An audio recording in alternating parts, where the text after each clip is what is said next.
Hello students, आज हमने stoichiometry का लेक्चर नंबर 10 स्टार्ट करना है। आज जो हम स्टडी करेंगे वो है लिमिटिंग एंड एक्सेस रिएक्टेंट या रिएजेंट। इससे पहले हमने प्रीवियस लेक्चर में पढ़ा था स्टोकियोमेट्री के रिलेशनशिप्स के बारे में। जैसे हमने प्रीवियस में हमने volume mass and volume moles in relationships की बात करी थी। हमने कहा था कि ये जो वॉल्यूम रिलेशनशिप है ये तब एप्लीकेबल है जब हमारा टोटल रिएक्शन गैसियस फॉर्म में होगा, लाइक रिएक्टेंट्स भी गैसियस फॉर्म में होंगे और प्रोडक्ट्स भी गैसियस फॉर्म में होंगे।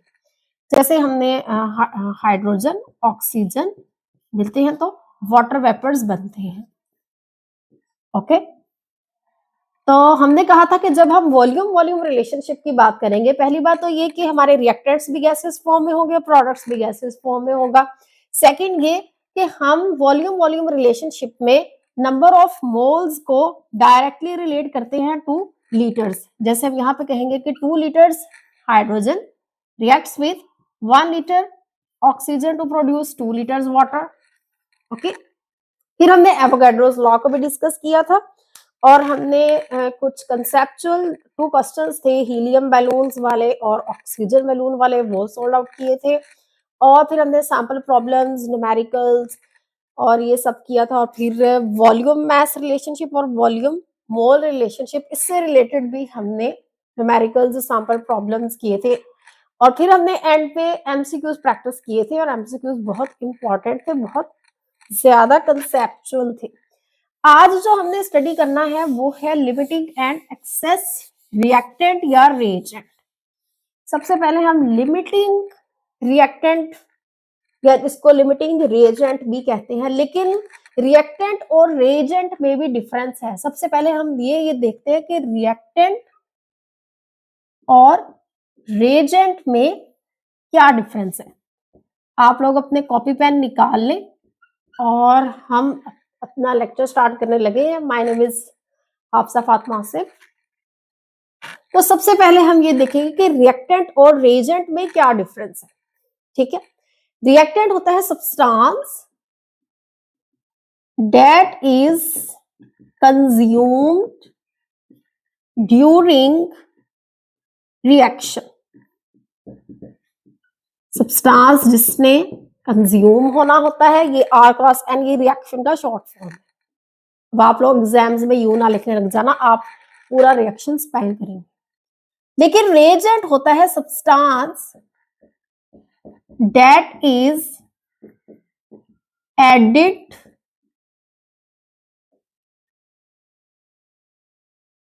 To start a reaction, to start या speed up a reaction. Reactant और रिएजेंट में डिफरेंस ये है कि रिएक्टेंट जो होगा वो एक तो फुली कंज्यूम्ड होगा, पूरा का पूरा यूज्ड अप होगा टू फॉर्म प्रोडक्ट्स, सारा का सारा कंज्यूम होके प्रोडक्ट में शिफ्ट हो जाएगा। लेकिन रिएजेंट जरूरी नहीं है, not necessarily, not necessarily fully consumed. जरूरी नहीं कि पूरा का पूरा रिएक्शन में कंज्यूम्ड होगा और पूरा का पूरा प्रोडक्ट में शिफ्ट होगा। इसको आपको एग्जांपल से समझ आएगी। जैसे देखो, आयरन पड़ा हुआ है, लोहा, और ऑक्सीजन के साथ जब रिएक्ट करता है तो रस्टिंग स्टार्ट हो जाती है या रस्ट लग जाता है आयरन को। पीस ऑफ आयरन एटमॉस्फेयर में पड़ा हुआ है, तो एटमॉस्फेयर में ऑक्सीजन प्रेजेंट है, तो ऑक्सीजन आयरन के साथ रिएक्ट करेगी और आयरन को रस्ट लगना शुरू हो जाएगा। तो ये है हमारे पास एक रिएक्शन, और ये आयरन और ऑक्सीजन है इसके रिएक्टेंट्स, और रस्ट है इसका product. Okay, rusted form of iron इसका होगा प्रोडक्ट।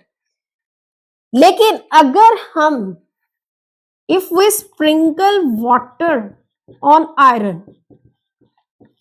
तो फिर क्या होगा। अगर हम आयरन पे वाटर स्प्रिंकल कर देंगे तो एक तो रस्टिंग का प्रोसेस फास्ट हो जाएगा, ऐसा ही स्पीड अप हो जाएगा। और ये जो हम वाटर स्प्रिंकल कर रहे हैं ये है रिएजेंट। ओके। मेन रिएक्टेंट्स है हमारे आयरन और ऑक्सीजन, लेकिन अगर हमने वाटर स्प्रिंकल कर दिया है तो वो होगा वाटर होगा रिएजेंट। तो जरूरी नहीं है कि वाटर पूरा का पूरा कंज्यूम्ड हो रिएक्शन में, पूरा कंज्यूम होके हम ये कहें कि जो पूरा रस्ट लगा है वो सिर्फ वाटर की वजह से है, ऐसा नहीं होगा। तो इससे रिएजेंट का काम सिर्फ क्या है कि उसने एक तो इनिशिएट करना है या स्पीड अप करना है रिएक्शन, और जो सब्सटेंस फुली कंज्यूम्ड होंगे टू फॉर्म प्रोडक्ट्स वो है हमारे पास रिएक्टेंट्स लाइक आयरन और ऑक्सीजन रिएक्टेंट्स है, और अगर हम वाटर स्प्रिंकल कर रहे हैं तो वो रिएजेंट। तो ये है डिफरेंस रिएक्टेंट और रिएजेंट में।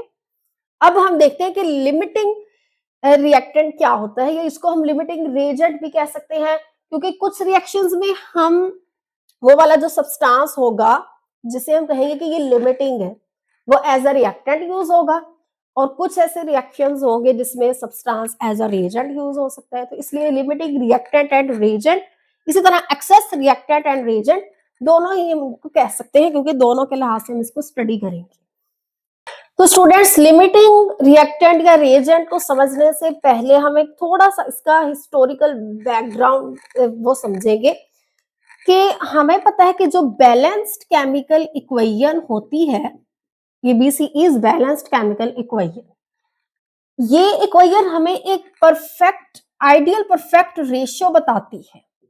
आइडियल परफेक्ट रेशियो बताती है कि किस रेशियो से रिएक्टेंट्स और प्रोडक्ट्स को, किस रेशियो से रिएक्टेंट्स को ऐड किया जाए और फिर किस रेशियो से प्रोडक्ट्स बनेंगे। जैसे हमारे पास ये हाइड्रोजन ऑक्सीजन मिलते हैं तो वाटर बनता है, ये हमारे पास एक बैलेंस्ड केमिकल इक्वेशन है, और इसकी आइडियल परफेक्ट रेशियो ये है 2:1:2, कि 2 मोल्स हाइड्रोजन के 1 मोल ऑक्सीजन के साथ कंबाइन होंगे तो 2 मोल्स वाटर बनेंगे। ठीक है, तो ये है आइडियल परफेक्ट रेशियो, कि अगर हमने वाटर फॉर्मेशन करना है तो हमें 2 मोल्स ही हाइड्रोजन के प्रोवाइड करना पड़ेंगे और 1 मोल ऑक्सीजन का सप्लाई करना पड़ेगा, तो फिर हमारे पास 2 मोल्स वाटर प्रोड्यूस होगा।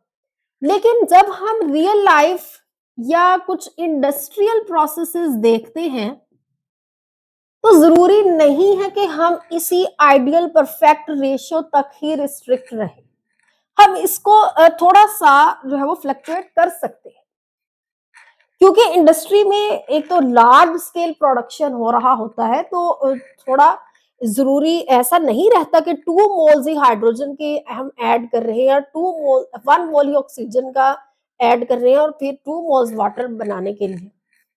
लार्ज स्केल इंडस्ट्रीज में जब ये सब प्रोसेसेस हो रहे होते हैं तो इन रिएक्टेंट्स को हम थोड़ा बहुत फ्लक्चुएट कर सकते हैं। हम क्या कर सकते हैं कि जरूरी नहीं है कि इसी आइडियल परफेक्ट रेशियो तक ही हम रिस्ट्रिक्ट रहे, हम इससे थोड़ा मूव कर सकते हैं।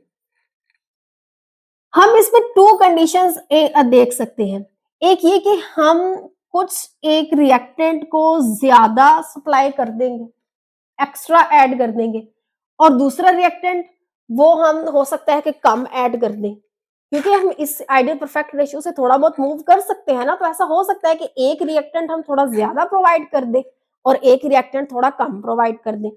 अब जो रिएक्टेंट हमारे पास चीप है, इनएक्सपेंसिव है, सस्ता है, उससे हम एक्स्ट्रा ऐड कर सकते हैं, क्योंकि वो चीप है और हमारे लिए इजी है कि हम उसे अगर ज्यादा भी ऐड कर दे तो नो प्रॉब्लम।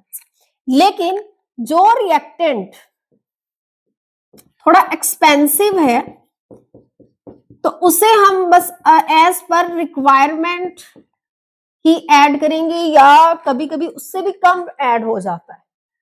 ठीक है, जो रिएक्टेंट चीप है उसे तो हम एक्स्ट्रा ऐड कर देंगे, लेकिन जो रिएक्टेंट थोड़ा एक्सपेंसिव है हम उसे एज पर रिक्वायरमेंट ही ऐड करेंगे, या कभी कभी उससे भी कम हम ऐड कर लेते होते हैं। रिएक्शन तो नहीं हो पाता, लेकिन थोड़ा बहुत मूव हम कर सकते हैं इस आइडियल परफेक्ट रेशियो से। अब जैसे ये हमारे पास वाटर फॉर्मेशन है, इसमें हम देखते हैं कि जो ऑक्सीजन सोर्स है वो क्या है। ऑक्सीजन हम कहां से ले रहे हैं इस रिएक्शन को करवाने के लिए? ऑक्सीजन हम एटमॉस्फेयर से ले रहे हैं। तो एटमॉस्फेयर से ऑक्सीजन हमें फ्री में मिल रही है। ये ऑक्सीजन जो रिएक्टेंट है वो यहाँ पे चीप है, इनएक्सपेंसिव है। लेकिन जो हाइड्रोजन सोर्स है वो क्या है, वो एक फ्यूल है। अब फ्यूल जो है वो नेचुरल गैस से हम ले सकते हैं हाइड्रोजन को, या हम डीजल से, कैरोसिन, ये सारे जो फ्यूल्स हैं इनके थ्रू भी हम हाइड्रोजन गैस को ऑब्टेन कर सकते हैं और फिर हम यहाँ पे रिएक्ट करवा के वाटर बना सकते हैं। तो हाइड्रोजन सोर्स हमारे पास एक्सपेंसिव है। तो हम क्या करेंगे कि ऑक्सीजन जो चीप है, इनएक्सपेंसिव है, हम इसे थोड़ा एक्स्ट्रा ऐड कर देंगे क्योंकि ये हमारे लिए इजी है। एक इनएक्सपेंसिव रिएक्टेंट को थोड़ा अगर हम ज्यादा भी ऐड कर रहे हैं तो नो प्रॉब्लम। लेकिन अगर हाइड्रोजन सोर्स है ये एक्सपेंसिव है, ठीक है, तो हम ये उतना ही ऐड करेंगे जितना यहाँ पर कंज्यूम होने वाला है या जितना यहाँ पर लगेगा, हम सिर्फ उतना ही ऐड करेंगे। अब जो चीपर रिएक्टेंट है, इनएक्सपेंसिव रिएक्टेंट है, उसे हम एक्स्ट्रा ऐड कर देंगे। एक्स्ट्रा ऐड करने से एक तो ये होगा कि हमारा रेट ऑफ रिएक्शन इंक्रीज हो सकता है। रेट का मतलब है कि स्पीड ऑफ रिएक्शन, कि ये अगर हम यहाँ पे ऑक्सीजन हमारे पास एक तो इनएक्सपेंसिव है, अगर हम यहाँ पे ज्यादा क्वांटिटी ऑक्सीजन की ऐड कर रहे हैं तो हो सकता है कि ये रिएक्शन जल्दी हो जाए, ये रिएक्शन स्पीड अप हो जाए। तो चीपर रिएक्टेंट ज्यादा ऐड करने से एक तो रेट ऑफ रिएक्शन मैक्सिमाइज हो सकता है, ठीक है। दूसरा ये कि हम make sure that expensive reactant is completely consumed to form desired product। कि हमने जो एक एक्सपेंसिव रिएक्टेंट लिया हुआ है लाइक हाइड्रोजन, इस बात को मेक श्योर करेंगे कि ये एक्सपेंसिव रिएक्टेंट कंप्लीटली कंज्यूम हो गया है टू फॉर्म प्रोडक्ट्स। ओके, ऐसा नहीं हुआ कि ये एक्सपेंसिव मटेरियल यहाँ पे पड़ा रह गया इस वजह से कि ऑक्सीजन इतनी नहीं थी कि वो उससे रिएक्ट कर पाता और फिर वाटर बन पाता। तो हम इस चीज को मेक श्योर करेंगे कि एक तो ये सस्ता है तो हम ज्यादा क्वांटिटी में एड अप कर दें ताकि ये एक्सपेंसिव मटेरियल के साथ पूरा का पूरा रिएक्ट करके और फिर हमारे पास प्रोडक्ट बन जाए। थर्ड जो इसमें पॉसिबिलिटी ये हो सकती है कि टू इंक्रीज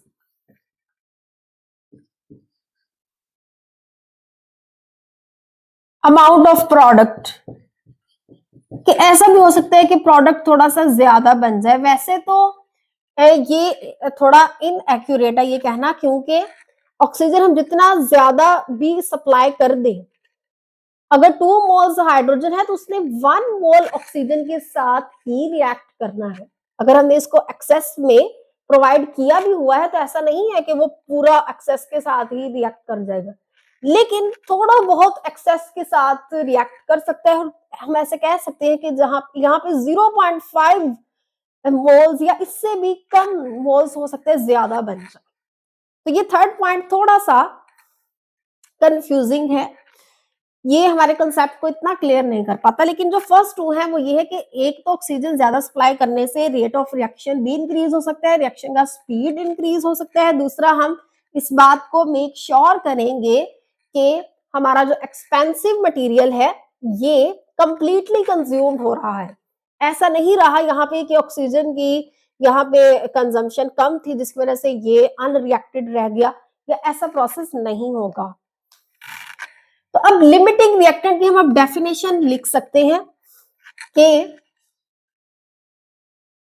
लिमिटिंग रिएक्टेंट की डेफिनेशन लिख सकते हैं कि reactant that consumed first or finishes earlier is called limiting reactant। कि लिमिटिंग रिएक्टेंट का मतलब ही है कि वो एक लिमिटेड फॉर्म में है, स्मॉल अमाउंट में है। तो जो रिएक्टेंट स्मॉल अमाउंट में होगा वो कंज्यूम फर्स्ट, पहले सारा का सारा कंज्यूम्ड हो जाएगा और खत्म भी वो जल्दी हो जाएगा, ठीक है। तो इसलिए हम उसको लिमिटिंग रिएक्टेंट कहेंगे।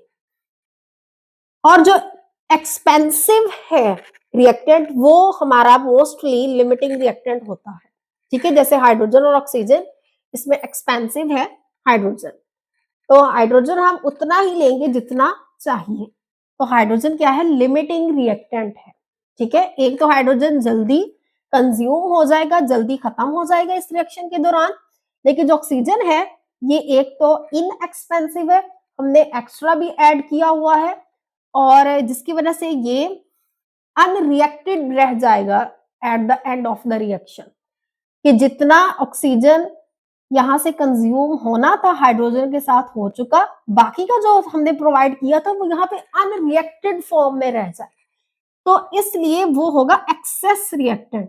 तो reactant that remain unreacted at the end of the reaction, at the end of reaction is excess reactant या reagent भी आप कह सकते हैं। यहाँ पे हम इसको रिएक्टेंट ही कहेंगे क्योंकि ये दोनों ही हमारे रिएक्टेंट हैं। तो ये है हमारे पास लिमिटिंग रिएक्टेंट और एक्सेस रिएक्टेंट। आई होप अब आपको इसमें थोड़ा बहुत जो डिफरेंसेस हैं वो समझ में आ गए होंगे। इसके बाद हम जो कुछ सैंपल प्रॉब्लम्स हैं, कुछ क्विक चेक्स हैं, कुछ एक्स्ट्रा न्यूमेरिकल्स और एमसीक्यूज हैं, जब इन सब की प्रैक्टिस करेंगे तो आपको इसका कंसेप्ट बहुत ज्यादा क्लियर हो जाएगा। तो स्टूडेंट्स, अब हमने एक क्वेश्चन है हमारे पास कि जो लिमिटिंग रिएक्टेंट है ये कंट्रोल करता है रिएक्शन को, कंट्रोल्स द रिएक्शन। तो किस तरह से कंट्रोल करता है अब हमने ये देखना है। कंट्रोल का मतलब है कि रिएक्शन हमारे कंट्रोल में होगा, हमारे हाथ में होगा। अब वो देखते हैं कि लिमिटिंग रिएक्टेंट की वजह से रिएक्शन को हम कैसे कंट्रोल कर सकते हैं, क्योंकि रिएक्शन का तो काम ही है रिएक्ट करना, रिएक्ट करके जो है वो ऐसे रैंडम चीजें जो है वो बना देना, या अगर हमने सही अमाउंट्स में प्रोडक्ट रिएक्टेंट्स दिए हैं तो सही अमाउंट में प्रोडक्ट बन जाएगा। तो रिएक्शन को कंट्रोल करना बहुत इंपॉर्टेंट होता है कि हमारे कंट्रोल में है। तो देखते हैं, अब लिमिटिंग रिएक्टेंट तो वो रिएक्टेंट है जिसने सबसे पहले खत्म हो जाना होता है, फिनिशेस फर्स्ट। अभी हमने इसका डेफिनेशन लिखा था कि रिएक्टेंट दैट फिनिशेस फर्स्ट वो है लिमिटिंग रिएक्टेंट। तो अगर लिमिटिंग रिएक्टेंट खत्म हो जाता है तो फिर हमारे पास रिएक्शन भी वहीं पे स्टॉप हो जाएगा। ऐसा ही होगा ना, जैसे इस रिएक्शन में हाइड्रोजन लिमिटिंग रिएक्टेंट है, ठीक है। जैसे ही, और ऑक्सीजन एक्सेस रिएक्टेंट हमने ज्यादा अमाउंट में प्रोवाइड किया हुआ है, जैसे ही 2 मोल्स हाइड्रोजन के ऑक्सीजन के साथ रिएक्ट कर जाएंगे तो वाटर बन जाएगा। जैसे ही ये 2 मोल्स रिएक्ट कर जाएंगे, यहाँ पे रिएक्टेंट ये वाला खत्म हो जाएगा, ये लिमिटिंग रिएक्टेंट खत्म हो जाएगा, तो साथ ही प्रोडक्ट फॉर्मेशन भी स्टॉप हो जाएगा, रिएक्शन होना ही बंद हो जाएगा। ऑफ कोर्स रिएक्शन बंद हो जाएगा, जब एक रिएक्टेंट ही खत्म हो गया है तो फिर रिएक्शन कैसे होगा, सिर्फ ऑक्सीजन से तो वाटर नहीं बनेगा ना। तो इसलिए अगर हम यहाँ पे 1 मोल हाइड्रोजन का प्रोवाइड करते हैं, हमने लिमिटिंग रिएक्टेंट को कम प्रोवाइड किया है, तो रिएक्शन होगा ही नहीं। अभी भी रिएक्शन हमारे हाथ में है कि अगर हम चाह रहे हैं कि रिएक्शन ना हो तो हम क्या करें, 2 मोल्स की बजाय 1 मोल कर दे, तो रिएक्शन होना ही बंद हो जाएगा। तो रिएक्शन हमारे कंट्रोल में आ गया।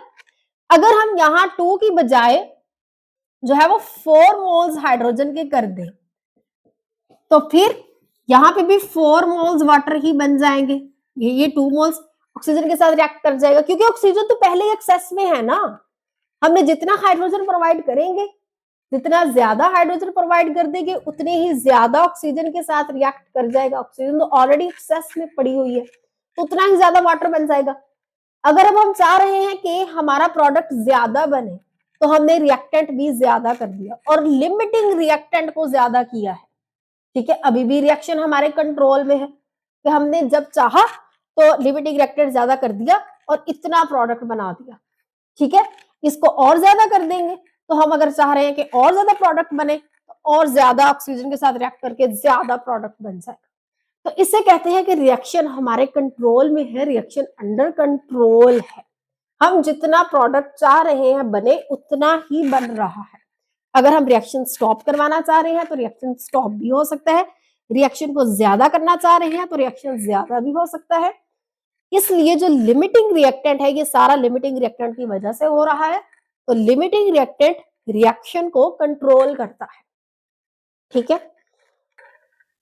अब हम लिमिटिंग रिएक्टेंट के जो सैंपल प्रॉब्लम्स हैं या जो क्विक चेक्स हैं या लिमिटिंग रिएक्टेंट को आइडेंटिफाई कैसे करते हैं और लिमिटिंग रिएक्टेंट से रिलेटेड कुछ एमसीक्यूज ये हम करेंगे। इससे पहले हम कंबस्चन रिएक्शन क्या होता है इसको स्टडी करेंगे और कंबस्चन रिएक्शन से रिलेटेड एक दो एमसीक्यूज सॉल्व करेंगे, ठीक है। उसके बाद फिर हम अब लिमिटिंग रिएक्टेंट को कंटिन्यू करेंगे, ठीक है। अब जो स्टूडेंट्स कंबस्चन रिएक्शन को सुनना नहीं चाह रहे वो अगर चाहते हैं तो वीडियो 2x पे करके सुन लें, सबसे इजी वे।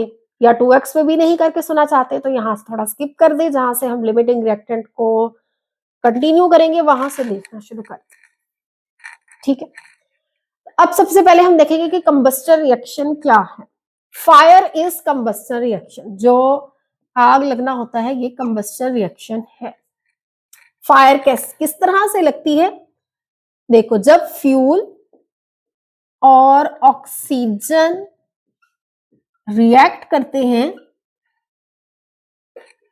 तो फिर भी फायर अभी नहीं लगती जब तक हम हीट प्रोवाइड नहीं करते, हाई टेम्परेचर नहीं देते, तब तक फायर नहीं लगती। कार्बन डाइऑक्साइड बनता है, वाटर बनता है, हीट रिलीज होती है और लाइट प्रोड्यूस होती है। ये है फायर फॉर्मेशन ऑफ फायर या ये है कंबस्टन रिएक्शन, ठीक है। ये फायर रिएक्शन है और इसको कंबस्टन रिएक्शन भी कहते हैं। यहां से जो फ्यूल है ये अब हम कहां से लेते हैं, फ्यूल सोर्स होता है हाइड्रोकार्बन फ्यूल्स होते हैं कुछ, ठीक है। लाइक हाइड्रोकार्बन फ्यूल्स में नेचुरल गैस है, methane is natural gas, petroleum, ether use कर सकते हैं। जो ईथर अब क्या है, ये लिक्विड फ्यूल है। और इसके अलावा हम लुब्रिकेंट्स यूज कर सकते हैं, ऑयल यूज कर सकते हैं, डीजल, कैरोसिन, और ये सारे जो है वो फ्यूल्स हैं, हाइड्रोकार्बन फ्यूल्स हैं। कुछ सॉलिड फ्यूल्स भी होते हैं। सॉलिड फ्यूल्स में अब क्या आएगा, वुड एक सॉलिड फ्यूल है, वुड, कोल, पेपर, ठीक है, ये सॉलिड फ्यूल्स है। या इस फ्यूल हम सॉलिड फ्यूल भी ले सकते हैं, ठीक है, ये फ्यूल के सोर्सेस है। अब ऑक्सीजन का सोर्स जो है वो एटमॉस्फेयर ही है, ठीक है। एटमॉस्फेयर से ऑक्सीजन रिएक्ट करेगी फ्यूल के साथ और हीट प्रोवाइड करेंगे, हम हाई टेम्परेचर देंगे तो कार्बन डाइऑक्साइड प्रोड्यूस होगी, वाटर अगेन हीट प्रोड्यूस होगी और लाइट भी प्रोड्यूस होगी।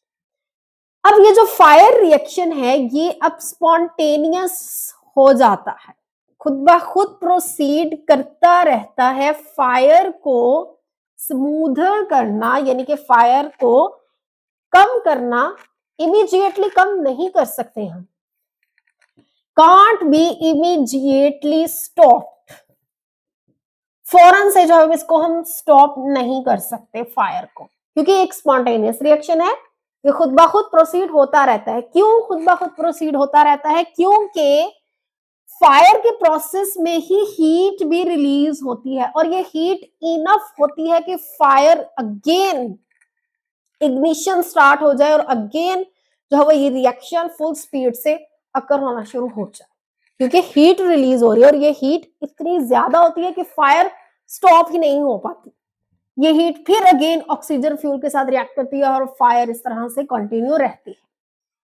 तो फायर को इमीडिएटली स्टॉप नहीं किया जा सकता, इसको स्मूथर किया जा सकता है, ठीक है। स्मूथरिंग का मतलब है कि हम इस ऑक्सीजन लेवल को रिड्यूस कर दे below levels needed for combustion, कि कंबस्टन के लिए जो रिक्वायर है ऑक्सीजन लेवल,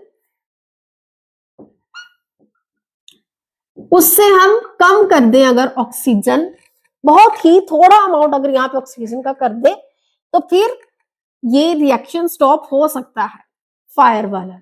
ठीक है, अब इस ऑक्सीजन को रिमूव करना, या टोटली रिमूव तो नहीं कर सकते क्योंकि एटमॉस्फेयर में ही है, लेकिन इतना ऑक्सीजन का लेवल कम कर सकते हैं कि कंबस्टन रिएक्शन नहीं हो सकता। कंबस्टन रिएक्शन के लिए जितना ऑक्सीजन चाहिए उससे हम बहुत कम लेवल कर देंगे ऑक्सीजन का। उसके 3-4 तरीकेकार हैं। सबसे पहला है, जो सबसे इजी है, वो है फायर एक्सटिंग्विशर्स को यूज करना। जो आपके कॉलेजेस में, हॉस्पिटल्स में, मॉल्स में जो रेड कलर का बॉक्स होता है आपको दिखाई देता है, उसमें कार्बन डाइऑक्साइड गैस होती है और हम फायर एक्सटिंग्विशर स्प्रिंकल कर देते हैं फायर पे, तो आग कम होना शुरू हो जाती है। इमीडिएटली स्टॉप नहीं करती, थोड़ा टाइम लेती है, लेकिन कम हो जाती है। ठीक है, उसमें कार्बन डाइऑक्साइड गैस होती है फायर एक्सटिंग्विशर बॉक्स में, और जब यहाँ तो वो ऑक्सीजन लेवल को बहुत कम कर देती है और ये कार्बन डाइऑक्साइड लेवल बहुत ज्यादा हो जाता है, तो फायर जब रिएक्टेंट ही कम हो जाएगा, ये लिमिटिंग रिएक्टेंट है ना, ये रिएक्टेंट ही कम हो जाएगा तो फ्यूल अब इसके साथ रिएक्ट नहीं कर पाएगा। सेकंड जो हम यूज कर सकते हैं वो है फोम्स को यूज करना। अब फोम्स क्या है? ये एक सॉलिड या लिक्विड एक सब्सटेंस होता है जिसमें गैस बबल्स इंजेस्ट किए हुए होते हैं। ठीक है, जैसे ही हम ये फायर के ऊपर ऐसे लगाते हैं तो ये ब्लैंकेट बन जाता है फ्लेम्स के ऊपर, जिसकी वजह से रीएग्निशन से हम बचा जा सकता है, दोबारा आग लगने से बचा जा सकता है। उसके लिए हम फोम्स यूज करते हैं। ठीक है, कि हमारे पास आग बुझ गई है लेकिन फिर दोबारा ना लगे, इसके लिए हम ऊपर फोम्स लगा देते हैं। फोम्स कोई एक लिक्विड या सॉलिड सब्सटेंस होता है, मैंने आपको बताया, जिसमें गैस बबल्स इंजेस्ट होते हैं। थर्ड जो हम कर सकते हैं वो है इनर्ट गैसेस को इंट्रोड्यूस करवा सकते हैं। अब इनर्ट गैसेस कौन सी हैं? लाइक नाइट्रोजन इनर्ट गैस है, ऑर्गन, नियॉन, और जो पीरियोडिक टेबल का 8th ग्रुप्स है वो सारी इनर्ट गैसेस है। ठीक है, जैसे ही हम इनर्ट गैस इंट्रोड्यूस करवाएंगे इस फायर प्रोसेस में, तो ये ऑक्सीजन को डिस्प्लेस कर देगी। तो ये हमारे पास एक एमसीक्यूज है प्रैक्टिस के लिए कंबस्टन रिएक्शन से रिलेटेड, कि what is empirical formula of a compound containing CHO, carbon, hydrogen and oxygen, if combustion of 1.23 grams of compound yields 1.8 grams of carbon dioxide and 0.74 grams of water। तो हमसे empirical formula पूछा गया है compound का, और बताया ये गया है कि कंपाउंड जो है वो कार्बन, हाइड्रोजन और ऑक्सीजन से मिलके बना है। ठीक है, अब इसका एम्पिरिकल फॉर्मूला होता है simplest whole number ratio formula जो है। जैसे अब एम्पिरिकल फॉर्मूला फाइंड आउट करने के लिए हमें moles of carbon ratio, moles of hydrogen, moles of hydrogen ratio moles of oxygen, ये इस तरह से हमें मोल्स इनके फाइंड आउट करने पड़ेंगे, क्योंकि इसने CHO कहा है ना, तो ये CHO, इनके मोल्स फाइंड आउट करेंगे। मोल्स के थ्रू हमें एक सिंपल होल नंबर रेशियो मिल जाएगी, कार्बन, हाइड्रोजन और ऑक्सीजन की यहाँ पे होल नंबर्स आ जाएंगे और उसकी रेशियो मिल जाएगी। फिर वो हम उसको सिंपलेस्ट फॉर्म में करेंगे तो वो उसका एम्पिरिकल फॉर्मूला यहाँ से कोई भी हो जाएगा। ठीक है, वो अब हमने फाइंड आउट करना है। उसने कहा हुआ है कि जो combustion of 1.23 grams of compound के जो सैंपल का मैस है, मैस ऑफ सैंपल उसने दिया हुआ है कि वो है 1.23 ग्राम्स। ठीक है, और कार्बन डाइऑक्साइड का मैस दिया हुआ है और वाटर का दिया हुआ है। अब हमने मोल्स फाइंड आउट करने हैं कार्बन एटम के, हाइड्रोजन एटम के और ऑक्सीजन एटम्स के। तो सबसे पहले हम देखेंगे कि उसने मैस ऑफ कार्बन डाइऑक्साइड दिया हुआ है 1.8 ग्राम्स।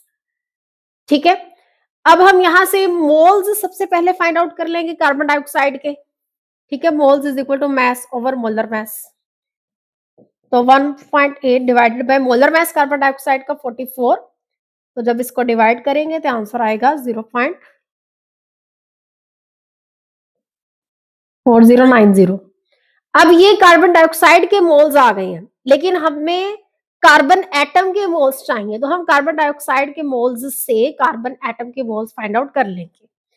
यहाँ पे अब मोल्स ऑफ कार्बन एटम हमने फाइंड आउट करने हैं। ओके, तो हम देखेंगे कि कार्बन डाइऑक्साइड में कार्बन का एटम है 1, तो 1 से मल्टीप्लाई करेंगे कार्बन डाइऑक्साइड के मोल्स को।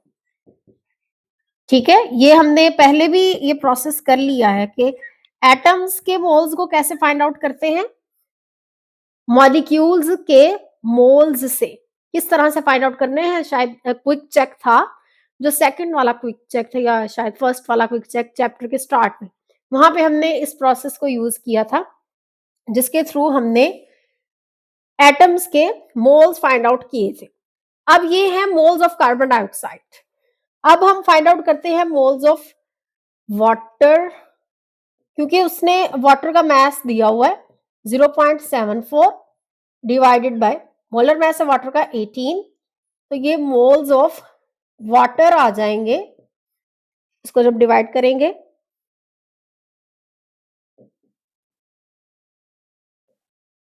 अब ये मोल्स ऑफ वाटर आ गए हैं, लेकिन मोल्स ऑफ हाइड्रोजन एटम्स अभी हम यहां से फाइंड आउट कर लेंगे। वो कैसे कि वाटर में हाइड्रोजन के 2 एटम्स हैं, तो हम 2 से मल्टीप्लाई कर देंगे मोल्स ऑफ वाटर को, तो आंसर आ जाएगा। इसको जब मल्टीप्लाई करेंगे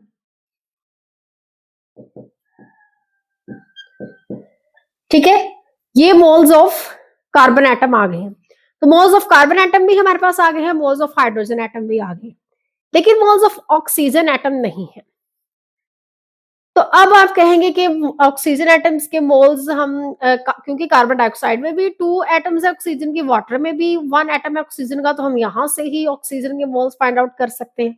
लेकिन ऐसा नहीं है, क्योंकि ये हमारे पास प्रोडक्ट्स हैं, कार्बन डाइऑक्साइड और वाटर एक फायर रिएक्शन के प्रोडक्ट्स हैं। ठीक है, तो अगर हम यहां से भी ऑक्सीजन के मोल्स फाइंड आउट कर ले, यहां से भी ऑक्सीजन के मोल्स फाइंड आउट कर ले, तो फिर हम वहां पर किस वाले के लिखेंगे, फिर ये वाला क्वेश्चन जो है अराइज हो जाता है।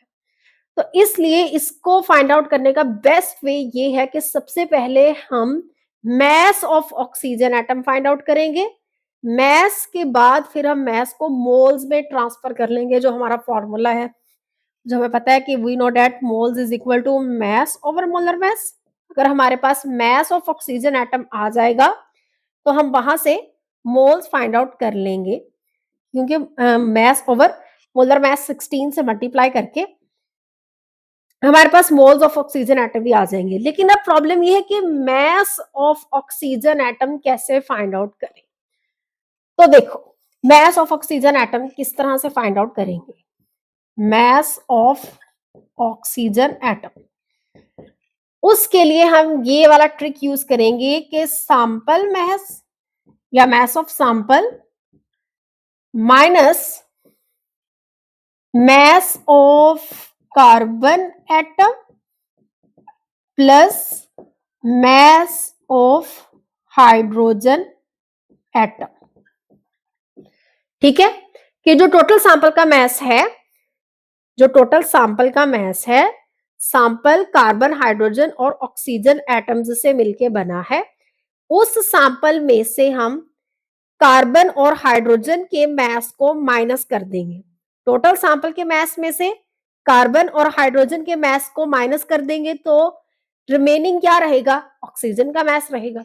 तो हम ये वाला फॉर्मूला लगाएंगे कि sample mass minus mass of carbon atom plus mass of hydrogen atom, तो फिर हमारे पास मैस ऑफ ऑक्सीजन एटम आ जाएगा। टोटल सैंपल का मैस उसने दिया हुआ है कि 1.23 ग्राम्स है, माइनस अब मैस ऑफ कार्बन एटम भी फाइंड आउट करना पड़ेगा और मैस ऑफ हाइड्रोजन एटम भी। वो कैसे, देखो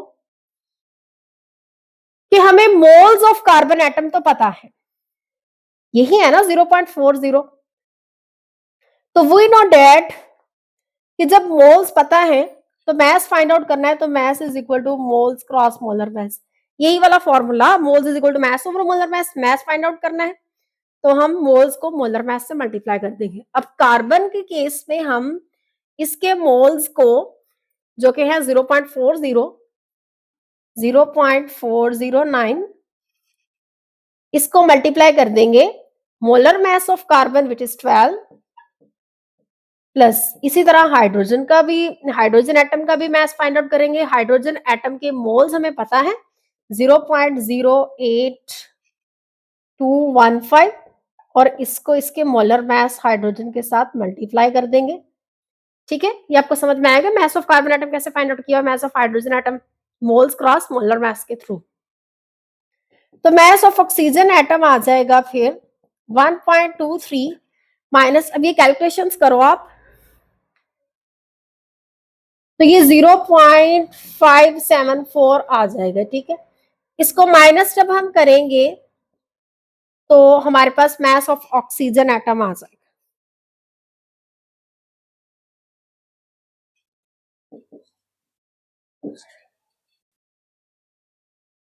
अब हम इस मास ऑफ ऑक्सीजन एटम के through moles of oxygen atom find out कर लेंगे। मास हमारे पास आ गया है 0.656 एंड डिवाइडेड बाय 16, तो ये मोल्स ऑफ ऑक्सीजन एटम आ जाएंगे 0.041 मोल।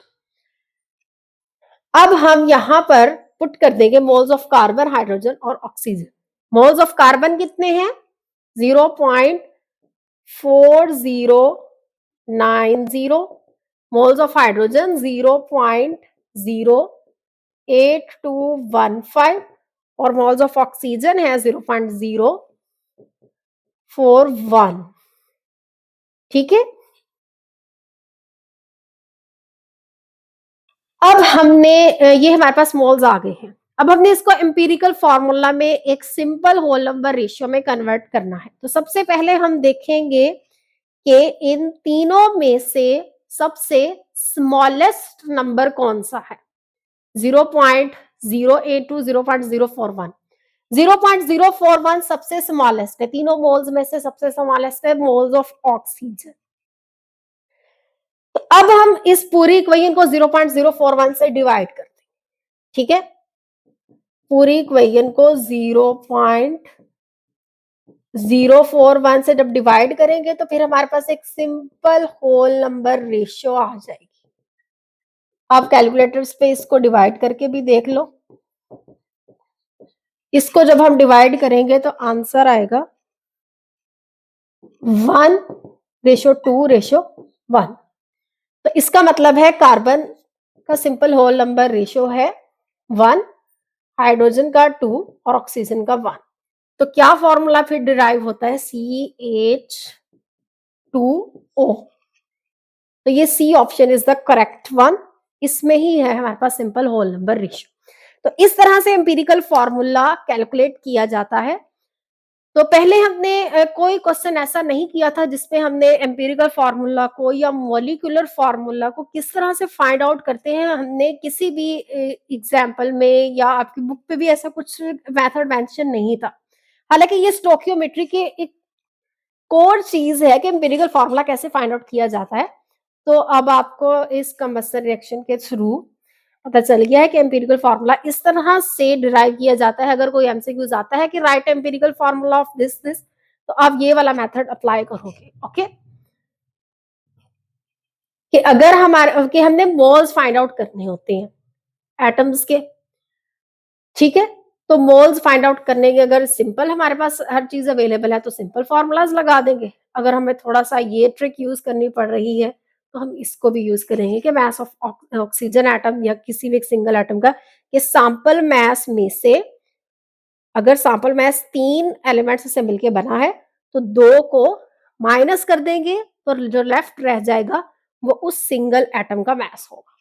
ओके, अब हम एक और एमसीक्यूज इससे रिलेट करते हैं, फिर अपने लिमिटिंग रिएक्टेंट को कंटिन्यू करते हैं। तो ये हमारे पास नेक्स्ट एमसीक्यूज है कंबस्टन से रिलेटेड है कि how it is possible for the combined mass of carbon dioxide and water produced in combustion to be greater than mass of compound that is burned। कि वो क्वेश्चन में कह रहा है कि हमने एक कंपाउंड था, कोई भी सैंपल, उसे हमने बर्न किया, बर्निंग हुई, बर्निंग होती है इन रिएक्टिंग विद ऑक्सीजन। बर्निंग का मतलब होता है रिएक्टिंग विद ऑक्सीजन, और कंबस्टन भी इसी को ही कहते हैं, कंबस्टन भी बर्निंग को कहते हैं, यानी कि रिएक्टिंग विद ऑक्सीजन। तो कंपाउंड को हमने बर्न किया है, ठीक है।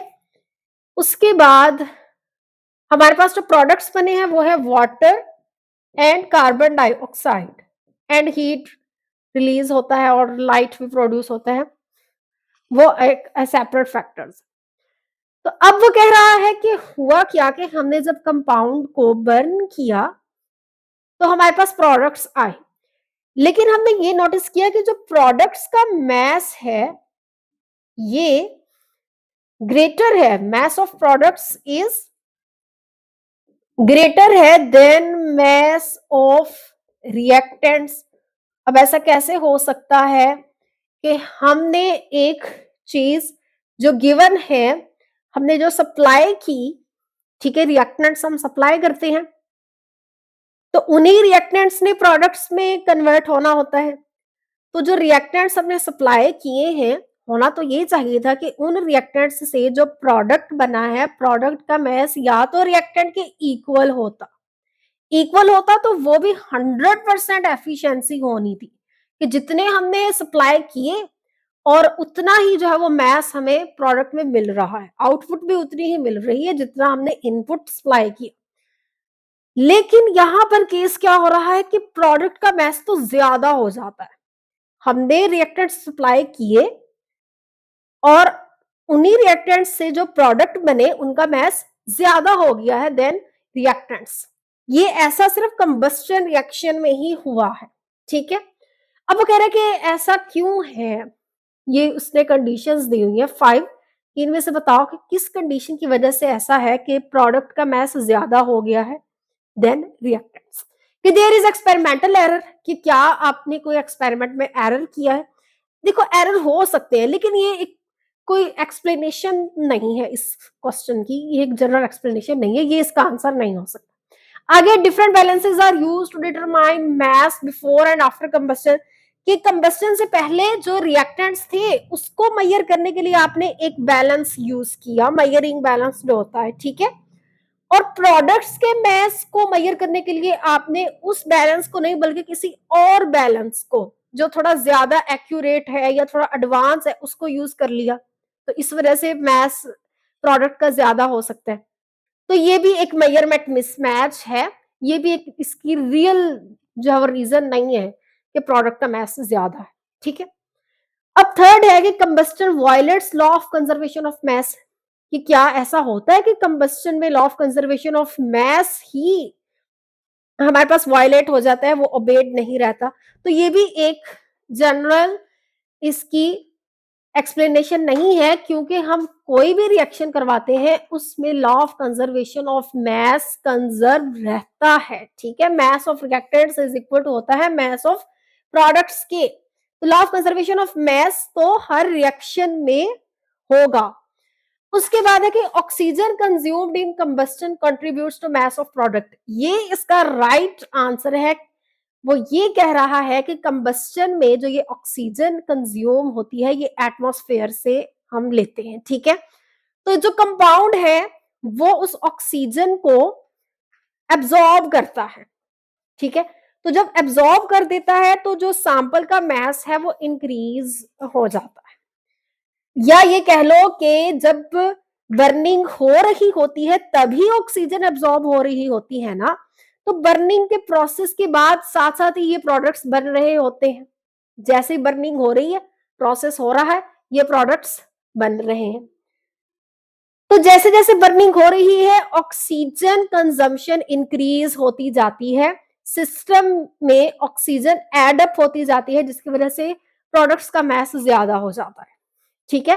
हालांकि ये ऑक्सीजन हम रिएक्टेंट के तौर पर तब हम कहेंगे कि हमने ऑक्सीजन रिएक्टेंट लगाया, अगर हम ऑक्सीजन को किसी सिलेंडर में कंप्रेस्ड कर दे तो फिर हम कहेंगे कि ये जो है वो रिएक्टेंट का हिस्सा है, कि कंपाउंड प्लस रिएक्टेंट।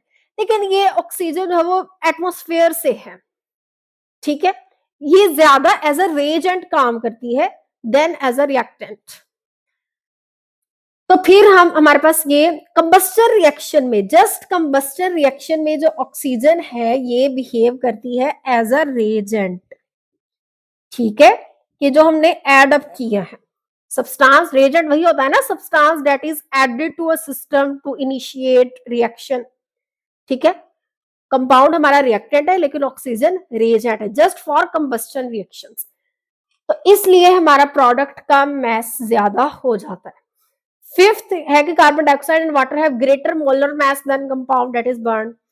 लेकिन ये भी बहुत ही रेलिवेंट रीजन है, क्योंकि ऐसा भी तो हो सकता है कि जो यहाँ पे कंपाउंड हम ले रहे हैं बर्निंग के लिए उसका मोलर मास ज्यादा हो जाए।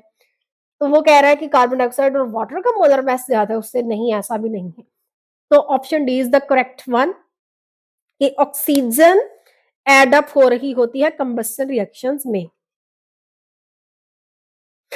अब हम आइडेंटिफिकेशन ऑफ लिमिटिंग रिएक्टेंट पढ़ते हैं कि लिमिटिंग रिएक्टेंट को आइडेंटिफाई कैसे करते हैं, उससे रिलेटेड हम सैंपल प्रॉब्लम्स और न्यूमेरिकल्स करते हैं।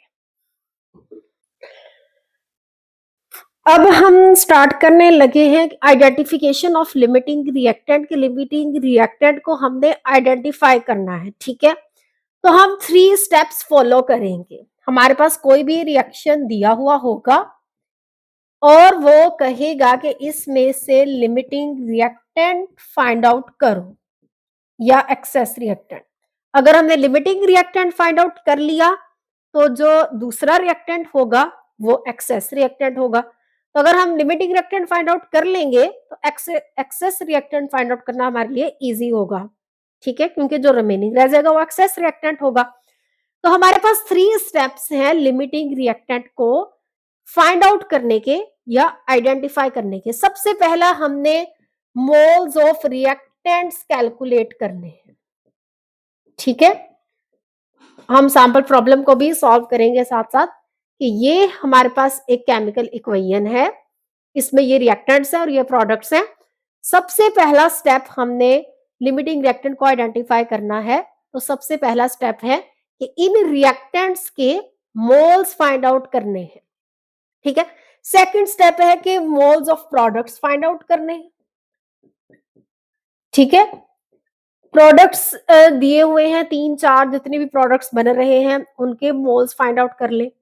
एक के फाइंड कर लें या 2 के कर लें।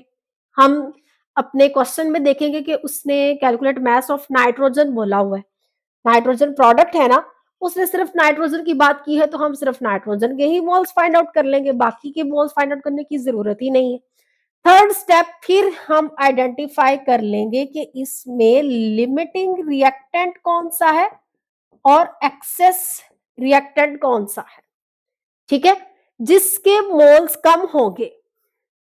ठीक है, प्रोडक्ट के मोल्स को हम कंपेयर करेंगे, जिसके मोल्स कम होंगे वो लिमिटिंग रिएक्टेंट, जिसके ज्यादा होंगे वो एक्सेस रिएक्टेंट। अभी आपको इसकी स्टेप की समझ नहीं आई, हम अभी इस सैंपल प्रॉब्लम को सॉल्व करेंगे, फिर आपको इन स्टेप्स की भी समझ आ जाएगी। तो सबसे पहला स्टेप जो हमने करना है वो है रिएक्टेंट्स के मोल्स फाइंड आउट करने हैं। तो सबसे पहले हम moles of ammonia find out करेंगे। हमें पता है कि मोल्स इज इक्वल टू होता है मास ओवर मोलर मास। मास उसने दिया हुआ है फ्रॉम 18.1 ग्राम्स ऑफ अमोनिया। तो 18.1 डिवाइड बाय मोलर मास भी गिवन है 17। जब इसको डिवाइड करेंगे तो हमारे पास आंसर आएगा 1.064 ग्राम्स पर मोल। अब हम दूसरे रिएक्टेंट के भी मोल्स फाइंड आउट कर लेंगे, वो है कॉपर ऑक्साइड। ये भी आएगा मास over molar mass. Mass given है 90.4 डिवाइड बाय मोलर मास में इसने दिया हुआ है 79.5। और अगर ना दिया होता तब भी आप कैलकुलेट कर लेते। कॉपर का होता है 63.5 प्लस ऑक्सीजन का 16। तो ये जब हम इसको डिवाइड करेंगे तो आंसर आएगा 1.14 मोल्स ग्राम पर मोल्स। ओके, अब हमने moles of reactant find out कर लिए हैं। अब moles of product find out करेंगे। मोल्स ऑफ प्रोडक्ट हम बैलेंस्ड केमिकल इक्वेशन के थ्रू फाइंड आउट करेंगे। वो कैसे? कि हमें पता है कि ये रिएक्टेंट है अमोनिया रेशियो लगाएंगे नाइट्रोजन की, और फिर हम एक रिएक्टेंट है, दूसरा रिएक्टेंट है कॉपर, रेशियो लगाएंगे नाइट्रोजन कि अमोनिया रिएक्टेंट से कितना नाइट्रोजन प्रोड्यूस हो रहा है और कॉपर ऑक्साइड रिएक्टेंट से कितना नाइट्रोजन प्रोड्यूस हो रहा है। दोनों के मोल्स फाइंड आउट कर लेंगे, जिसके मोल्स कम होंगे वही होगा हमारा लिमिटिंग रिएक्टेंट, और जिसके मोल्स ज्यादा होंगे वो होगा एक्सेस रिएक्टेंट। ठीक है, तो सबसे पहले फाइंड आउट करते हैं इनके मोल्स। तो नाइट्रोजन, अब हम बैलेंस्ड केमिकल इक्वेशन में देखेंगे कि नाइट्रोजन के हैं 2 मोल्स, ठीक है, 2 रेशियो, और नाइट्रोजन का है 1। कॉपर ऑक्साइड के देखेंगे 3 रेशियो, नाइट्रोजन का है 1। अब आप कहेंगे कि हमने ये वाले मोल्स क्यों नहीं यूज किए प्रोडक्ट के मोल्स को फाइंड आउट करने के लिए। देखिए, ये वाले जो मोल्स है ना हमारे पास, ये वाले, ये है अवेलेबल मोल्स। अवेलेबल का मतलब है कि जो हमने सप्लाई किए हैं, ये वो वाले मोल्स हैं, अवेलेबल मोल्स हैं। ठीक है, अवेलेबल या जो सप्लाई हमने किए हैं। सप्लाई हमने कैसे किए हैं, ये ग्राम्स तो हमने ही फाइंड आउट किए हैं ना कि सॉरी हमने ही सप्लाई किए है ना कि 18.1 ग्राम्स अमोनिया और 90.4 ग्राम्स ऑफ कॉपर ऑक्साइड। तो ये वैल्यूज तो हमने खुद सप्लाई की है। इसको हम चेंज भी कर सकते हैं, 18.1 की बजाय हम जितना 25 कर सकते हैं, 40 कर सकते हैं, जितना भी कर सकते हैं। तो ये तो हम खुद सप्लाई कर रहे हैं ना, तो इन मैसेज के जो मोल्स होंगे वो अवेलेबल या सप्लाइड मोल्स होंगे। और ये जो केमिकल इक्वेशन के थ्रू मोल्स आए हैं, ये वो मोल्स हैं जो कंज्यूम्ड होंगे या जो रिक्वायर्ड है कि अगर 2 मोल्स अमोनिया के होंगे तो फिर ही ये रिएक्शन होगा, 3 मोल्स कॉपर ऑक्साइड के होंगे तो फिर ही रिएक्शन होगा। ये एक स्टैंडर्डाइज्ड मोल्स हैं, ठीक है, जो हमने बैलेंस्ड केमिकल इक्वेशन से फाइंड आउट किए हैं। तो यहां पे हम ये स्टैंडर्डाइज्ड मोल्स को देखेंगे। ठीक है, तो अमोनिया के 2 मोल्स है, नाइट्रोजन 1 है, और यहां पे अब हम देखेंगे कि हमारे पास अमोनिया के 2 मोल्स अवेलेबल नहीं है, बल्कि 1.064 मोल्स अवेलेबल है। ठीक है ना, क्योंकि ये तो रिक्वायर्ड है या कंज्यूम्ड है, जो होंगे रिएक्शन में कंज्यूम होंगे, ये वो वाले मोल्स हैं। ठीक है, लेकिन हमारे पास तो ये अवेलेबल है। तो यहाँ पे अमोनिया अब हमने 1.064 करना है, 2 नहीं करना। तो यहाँ पे 1.064 लाने के लिए इसको 1.064 से मल्टीप्लाई कर देंगे, नहीं, सबसे पहले इसको यूनिटी बनाएंगे कि 1:1/2। ठीक है, अब 1 नहीं है बल्कि 1.064 है जो हमने सप्लाई की, 1/2 1.064।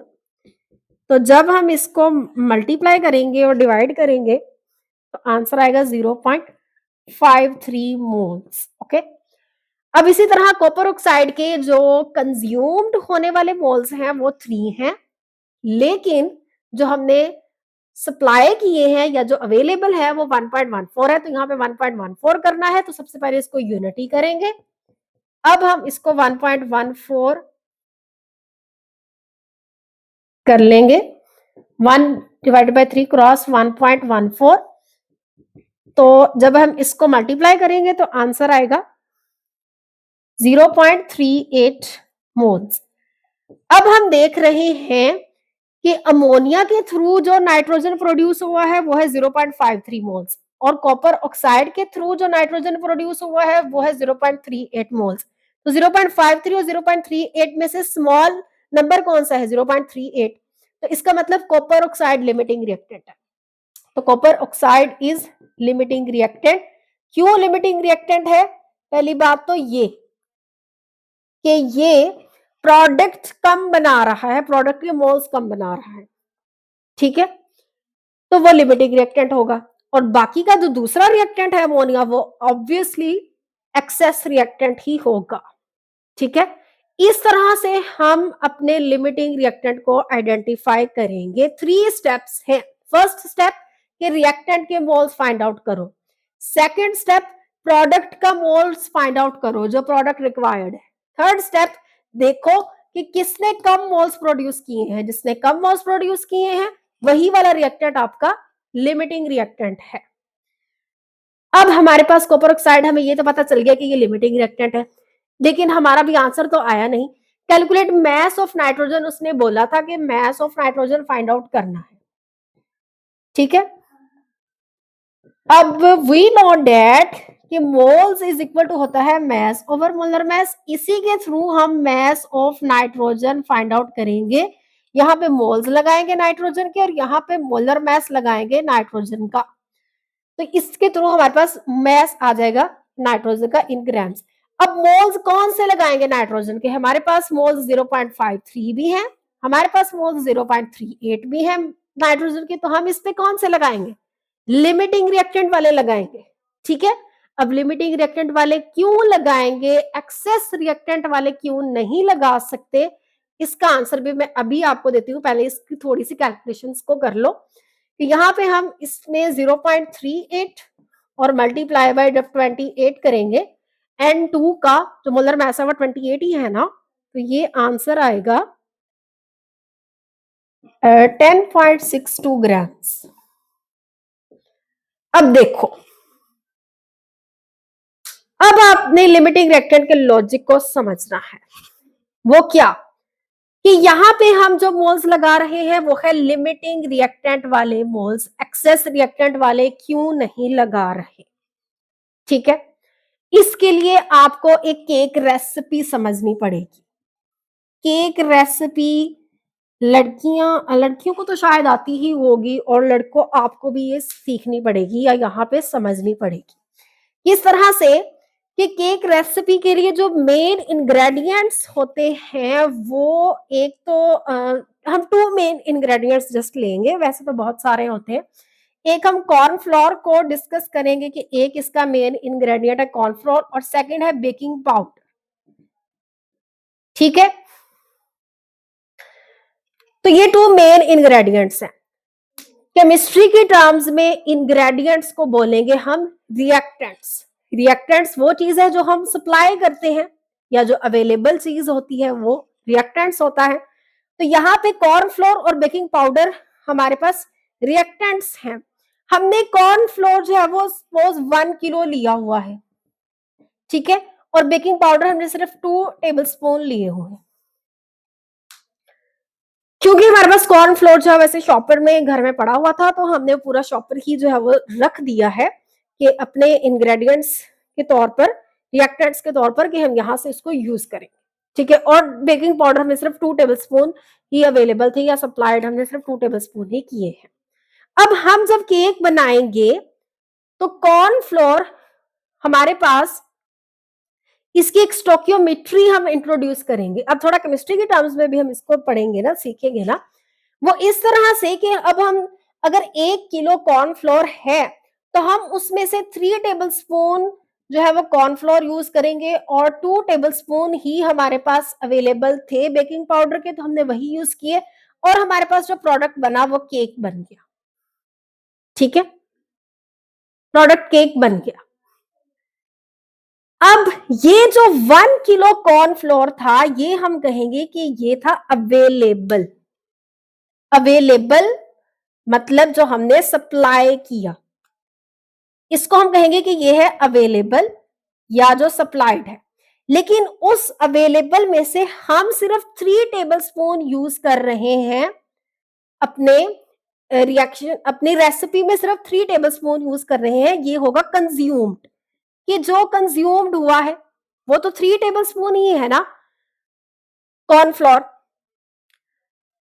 और जो बेकिंग पाउडर है वो अवेलेबल भी 2 टेबलस्पून ही है, यानी कि हमने सप्लाई भी 2 टेबलस्पून ही किया था, और वो कंज्यूम भी 2 टेबलस्पून ही हो रहा है, ठीक है। तो ये जो बेकिंग पाउडर है ये है अब हमारा लिमिटिंग रिएक्टेंट। क्यों? क्योंकि एक तो ये अवेलेबल भी लिमिटेड फॉर्म में है, और अगर available is equal to consumed हो जाए कि जितना हमने सप्लाई किया उतना ही हमने यूज भी कर लिया, कंज्यूम भी कर लिया, तो वही वाला रिएक्टेंट लिमिटिंग रिएक्टेंट होता है, ठीक है, तो बेकिंग पाउडर हमारे पास है लिमिटिंग रिएक्टेंट। लेकिन जो कॉर्नफ्लोर है, हमने सप्लाई 1 किलो किया था, लेकिन उसमें से कंज्यूम सिर्फ 3 टेबलस्पून हुए हैं, बाकी का कॉर्नफ्लोर तो रह गया है ना, पड़ा ही है ना हमारे पास। तो वो जो पड़ा हुआ है वो है एक्सेस रिएक्टेंट, या कह लो कि अनरिएक्टेड रिएक्टेंट। वो तो रिएक्ट नहीं कर रहा ना रेसिपी में, उसे तो यूज नहीं किया जा रहा।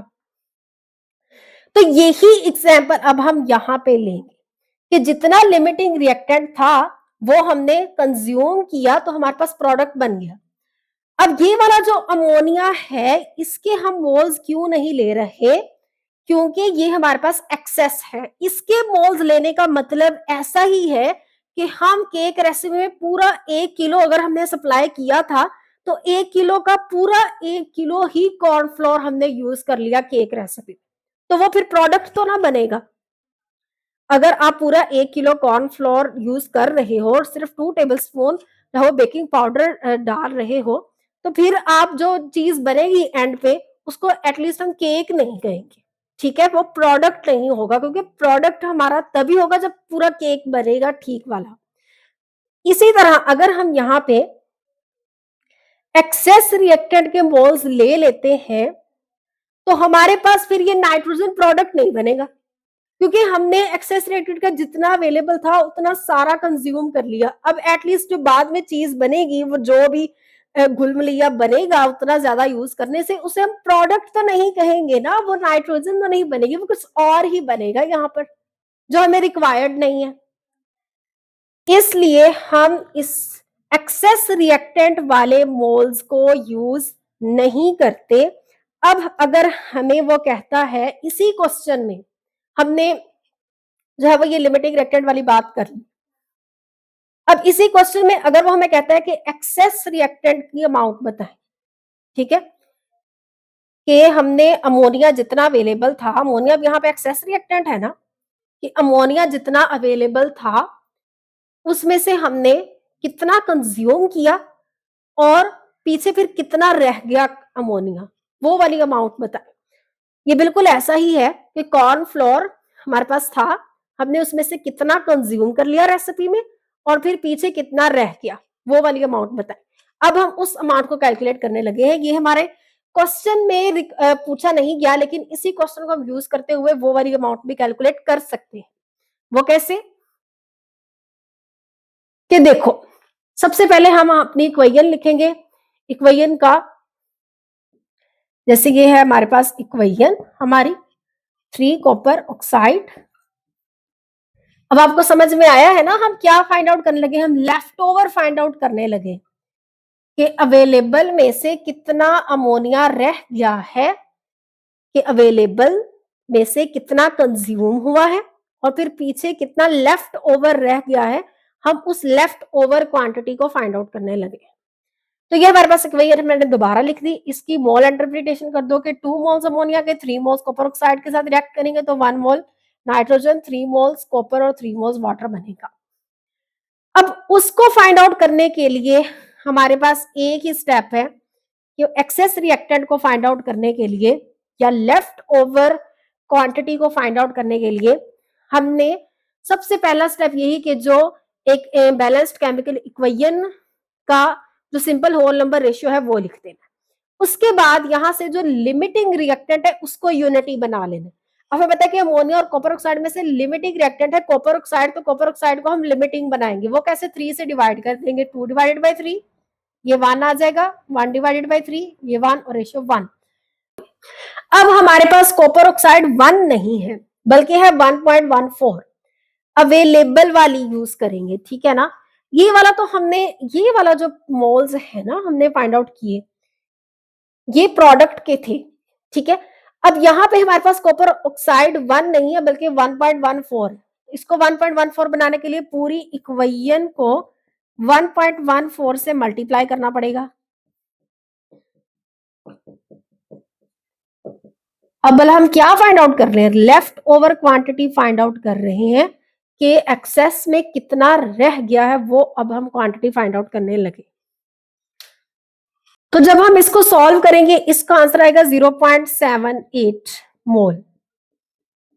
और 1.14 मोल। अब ये इसको करने की जरूरत नहीं है क्योंकि प्रोडक्ट्स का हमने नहीं पूछना, हमें सिर्फ reactant, excess reactant find out करना है। अब देखो ये इक्वेशन हमें क्या कह रही है कि अवेलेबल क्वांटिटी है कॉपर ऑक्साइड की 1.14 मोल्स कॉपर ऑक्साइड के रिएक्ट करेंगे 0.78 मोल्स अमोनिया के साथ, तो फिर हमारे पास प्रोडक्ट बनेगा। ठीक है, जितना अवेलेबल था उतना ही कंज्यूम हुआ है कॉपर ऑक्साइड, और जितना अवेलेबल हो उतना ही अगर कंज्यूम हो जाए तो वो होता है लिमिटिंग रिएक्टेंट। ऐसा ही है ना, इतना ही हमने सप्लाई किया और इतना ही यूज किया। जैसे बेकिंग पाउडर 2 टेबलस्पून ये सप्लाई किया था और 2 टेबलस्पून ही यूज हुआ प्रोसेस के दौरान, तो हमारे पास प्रोडक्ट बना। तो ये कॉपर ऑक्साइड है लिमिटिंग रिएक्टेंट। लेकिन जो अमोनिया है वो एक्सेस रिएक्टेंट है, कि जितना अवेलेबल था, ठीक है, जो कंज्यूम हुआ है वो उससे कम है।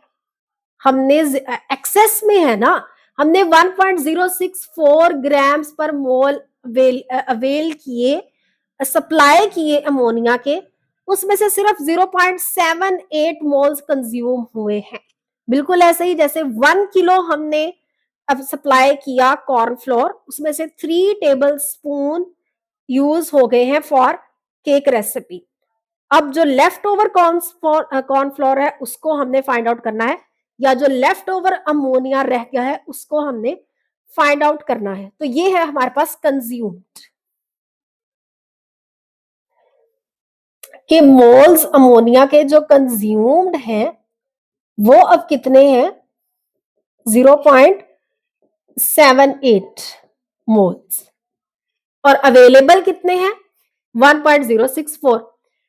अब अगर हमने लेफ्ट ओवर फाइंड आउट करने, लेफ्ट ओवर का मतलब वही अनरिएक्टेड एक्सेस अमाउंट, तो हम क्या करेंगे, अवेलेबल माइनस कंज्यूम्ड, तो वो रह जाएगी लेफ्ट ओवर। ऐसा ही होगा ना, जैसे कॉर्नफ्लोर अवेलेबल था 1 किलो माइनस 3 टेबलस्पून जो कंज्यूम हुआ, और पीछे फिर जो शॉपर में 1 किलो में से 3 टेबलस्पून अगर निकल आए तो फिर शॉपर में कितना कॉर्नफ्लोर रह गया, हमने वो वाला फाइंड आउट करना है। इसी तरह यहाँ पे हमने अमोनिया 1.064 मोल्स प्रोवाइड किए या सप्लाई किए, इसमें से 0.78 मोल्स हमारे जो है वो कंज्यूम हो गए, और पीछे अब कितना अमोनिया रह गया है वो लेफ्ट ओवर है, उसे हमने फाइंड आउट करना है। तो हम अवेलेबल जो था उसमें से माइनस कर देंगे कंज्यूम्ड। तो अवेलेबल था 1.064 और माइनस कंज्यूम्ड है 0.78। तो जब हम इसको माइनस करेंगे तो आंसर आएगा 0.306 मोल्स, कि इतने मोल्स अब लेफ्ट ओवर रह गए हैं। ठीक है, अब ये मोल्स है, इसको अगर मैथ्स में कन्वर्ट करना है तो सिंपल है कि मैथ्स में भी कन्वर्ट कर लो, कि जैसे we know that moles is equal to mass over molar mass, तो मास आ जाएगा मोल्स क्रॉस मोलर मास। अब मोल्स कितने हैं अमोनिया के यहां पर जो यूज होंगे वो 0.306, लेफ्ट ओवर वाले ही यूज होंगे ना, और मोलर मास है 17। लेफ्ट ओवर वाले क्यों यूज होंगे, क्योंकि हम लेफ्ट ओवर वाले अमोनिया का ही मास फाइंड आउट कर रहे हैं। तो 5.21 ग्राम्स ये रह जाएगा। अब ये वाला जो क्वेश्चन था इतने ग्राम्स रबर रह जाएगा। ठीक है, ये लेफ्ट ओवर मोल्स हैं, ये अवेलेबल मोल्स हैं, और ये कंज्यूम्ड मोल्स हैं। ये अवेलेबल थे 1.064, 1.064 में से 0.78 कंज्यूम हो गए हैं, और 0.306 जो है वो रिमेनिंग रह गए हैं। आगे हमने मोल्स को मैस में ही ट्रांसफर किया है, इसको आप बेशक रहने दे करने को, लेकिन लेफ्ट ओवर मोल्स तो हमने फाइंड आउट कर ली है। बिल्कुल इसी तरह ही एक एग्जाम्पल सैंपल प्रॉब्लम और भी है, वो है 4.19 जो सैंपल प्रॉब्लम है वो सेम इसी तरह ही है। तो हम 4.18 करने से पहले 4.19 करेंगे, उसमें सेम यही प्रोसीजर्स यूज होने हैं। पहले रिएक्टेंट्स के मोल्स फाइंड आउट करेंगे, सेकंड स्टेप में प्रोडक्ट के मोल्स फाइंड आउट करेंगे रिएक्टेंट के थ्रू, इस प्रोसेस के थ्रू, फिर उसका मास फाइंड आउट करेंगे, फिर लेफ्ट ओवर जो क्वांटिटी है वो कैसे फाइंड आउट करते हैं वो। तो ये इस पूरे प्रोसेस की एक दफा फिर से हम प्रैक्टिस करने लगे हैं एक नए सैंपल प्रॉब्लम के साथ, वो है 4.19। तो मैं उसकी अब स्टेटमेंट लिखती हूँ। तो ये हमारे पास सैंपल प्रॉब्लम 4.19 है। ये सेम उसी तरह ही है जैसे हम प्रीवियस अभी सैंपल प्रॉब्लम सॉल्व करके आए हैं। इसको सॉल्व आउट करने के बाद फिर हम अपने इस वीडियो लेक्चर को यहीं पे वाइंड अप करेंगे और नेक्स्ट वीडियो लेक्चर में फिर हम इससे रिलेटेड जो है वो एमसीक्यूज की प्रैक्टिस करेंगे और जो एक और सैंपल प्रॉब्लम है वो देखेंगे और क्विक चेक्स देखेंगे। ठीक है, तो अब हमारे पास ये सैंपल प्रॉब्लम है कि natural gas consist primarily of methane. Complete combustion of methane gives carbon dioxide and water. How many grams of carbon dioxide can be produced when उसने मैसेज दिए हुए हैं ऑक्सीजन के और मीथेन के, यानी कि रिएक्टेंट्स के मैसेज दिए हुए हैं। और how many grams of excess reagent are left unreacted, यही लेफ्ट ओवर वाली क्वांटिटी को भी फाइंड आउट करना है। तो सबसे पहले हमारे पास वही जो स्टेप्स हैं कि सबसे पहला स्टेप इसको फिंगर टिप्स पे याद करो। सबसे पहला स्टेप रिएक्टेंट्स के मोल्स फाइंड आउट करना, सेकंड स्टेप प्रोडक्ट के मोल्स फाइंड आउट करना, थर्ड स्टेप लिमिटिंग रिएक्टेंट को आइडेंटिफाई करना या एक्सेस रिएक्टेंट को भी साथ ही आइडेंटिफाई करना। तो फर्स्ट स्टेप सबसे पहले रिएक्टेंट के मोल्स फाइंड आउट करने हैं। रिएक्टेंट है हमारे पास मीथेन, मीथेन के मोल्स फाइंड आउट करेंगे। सेकंड रिएक्टेंट है ऑक्सीजन, ऑक्सीजन के मोल्स फाइंड आउट करेंगे। Mass over molar mass, mass है मीथेन का उसने दिया हुआ 30 और मीथेन का मोलर मैस होता है 16। तो जब इसको हम डिवाइड करेंगे तो आंसर आएगा 1.875। ऑक्सीजन का मैस उसने दिया हुआ है 50, मोलर मैस O2 का 32, तो ये आएगा 563 मोल्स। अब ये कौन से मोल्स हैं? मीथेन और ऑक्सीजन के अवेलेबल मोल्स या सप्लाइड मोल्स। सेकंड स्टेप है हमारे पास कि हमने प्रोडक्ट के मोल्स फाइंड आउट करने हैं। अब कौन से प्रोडक्ट के फाइंड आउट करने हैं? क्वेश्चन में देखेंगे उसने कहा हुआ है how many grams of carbon dioxide, तो हम कार्बन डाइऑक्साइड से कंसर्न है कि सबसे पहले मीथेन के थ्रू कार्बन डाइऑक्साइड के कितने मोल्स प्रोड्यूस हो रहे हैं और फिर ऑक्सीजन के थ्रू कार्बन डाइऑक्साइड के कितने मोल्स प्रोड्यूस हो रहे हैं। सबसे पहले इनके कंज्यूम्ड रेशियोज देखेंगे, वो बैलेंस्ड केमिकल इक्वेशन के थ्रू पता चलेंगी कि 1:1 और इसका 2:1। ये ऑलरेडी यूनिटी है, अब यूनिटी को यूनिटी करने की जरूरत नहीं है। मीथेन के अवेलेबल मोल्स हैं 1.875, इसका मतलब कार्बन डाइऑक्साइड भी 1.875 ही प्रोड्यूस होगी। अब इसको यूनिटी करना पड़ेगा 1:1/2। अब 1 नहीं है बल्कि 1.563 है, 1.563 से मल्टीप्लाई कर देंगे 1.563, तो जो हमारे पास कार्बन डाइऑक्साइड के मोल्स आएंगे वो है 0.7813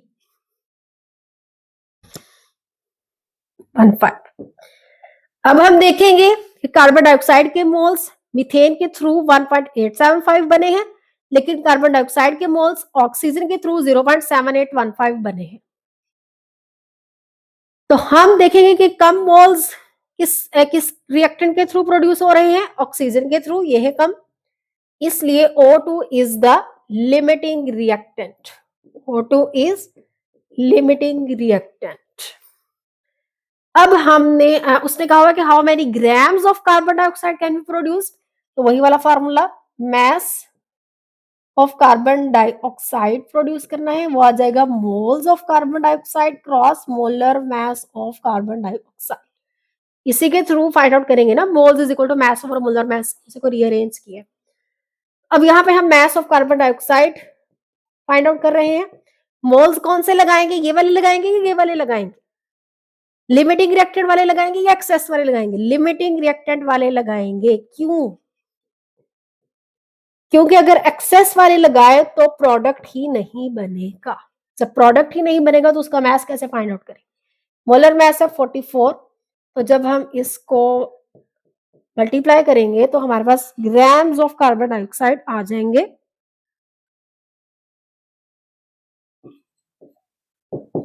386 ग्राम्स। अब सेकंड पार्ट में वो कह रहा है कि हमने फाइंड आउट करने हैं ग्राम्स ऑफ एक्सेस रिएजेंट जो लेफ्ट ओवर है which remain unreacted after completion of reaction, वो वाले फाइंड आउट करने। तो उसके लिए सबसे पहला स्टेप कि इक्वेशन को, बैलेंस्ड केमिकल इक्वेशन को दोबारा से लिख लो। वेरी गुड, हाँ हाँ ठीक है ये वाला स्टेप कि बैलेंस्ड केमिकल इक्वेशन को दोबारा से लिख लो। सेकंड, इसका मोल रेशियो लिख लो। थर्ड, देखो कि लिमिटिंग रिएक्टेंट यूनिटी है या नहीं। लिमिटिंग रिएक्टेंट है ऑक्सीजन और ये यूनिटी नहीं है तो इसको यूनिटी बना लो। अब यूनिटी का प्रोसेस तो पता है ना। अब देखो कि लिमिटिंग रिएक्टेंट 1 नहीं है बल्कि है 1.563, ये वाला यूज करेंगे ना, क्योंकि लिमिटिंग रिएक्टेंट जितना अवेलेबल था वो सारा का सारा कंज्यूम हो रहा है। 2 टेबलस्पून ही बेकिंग पाउडर के सप्लाई किए थे और 2 टेबलस्पून ही कंज्यूम हो गए हैं। तो यहाँ पे 1 नहीं है बल्कि 1.563 है। तो 1.563 से पूरी इक्वेशन को मल्टीप्लाई कर दोगे। ओके, अब जब मल्टीप्लाई करोगे, इसको करने की जरूरत नहीं है क्योंकि ये है मेरे रिक्वायर्ड। जब इसको मल्टीप्लाई करोगे तो आंसर आएगा 7815। इसका मतलब है कि 0.7815 ये मोल्स है कंज्यूम्ड, मोल्स ऑफ मीथेन जो है कंज्यूम, जो रिएक्शन में यूज होंगे। 3 tablespoon of corn flour he use होगा, तो इतना जो कंज्यूम्ड है वो है 0.7815। जो अवेलेबल है वो है 1.875। इतने ज्यादा अवेलेबल थे लेकिन इसमें से कम यूज हुआ है। तो जो बाकी का रह गया है एक्सेस, उसे लेफ्ट ओवर कहते हैं। और वो जो लेफ्ट ओवर होगा वो कैसे फाइंड आउट करेंगे कि available moles of ammonia, available minus consumed. Available कितने हैं 1.875 और ये मैं ऊपर कर देती हूँ यहाँ पे कि अमोनिया के जो लेफ्ट ओवर हैं LO, ठीक है, लेफ्ट ओवर वो है अवेलेबल माइनस कंज्यूम्ड। अवेलेबल कितने हैं 1.875 माइनस कंज्यूम्ड कितने हैं 0.7815। तो जब इसको माइनस करोगे तो आंसर आएगा 1.0935 मोल्स। ठीक है, मैं इसको रेस करने लगी।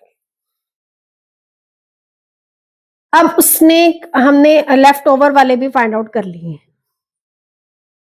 ठीक है, वो है 1.0935 मोल्स।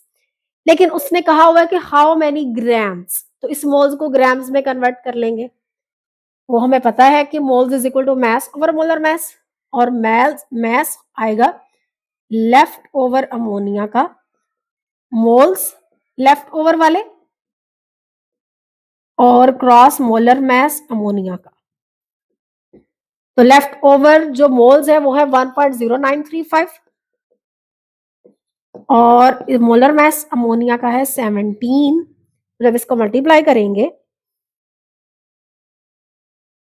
सॉरी अमोनिया नहीं है ये मीथेन है, sorry I am so sorry. तो मीथेन के 16 होते हैं,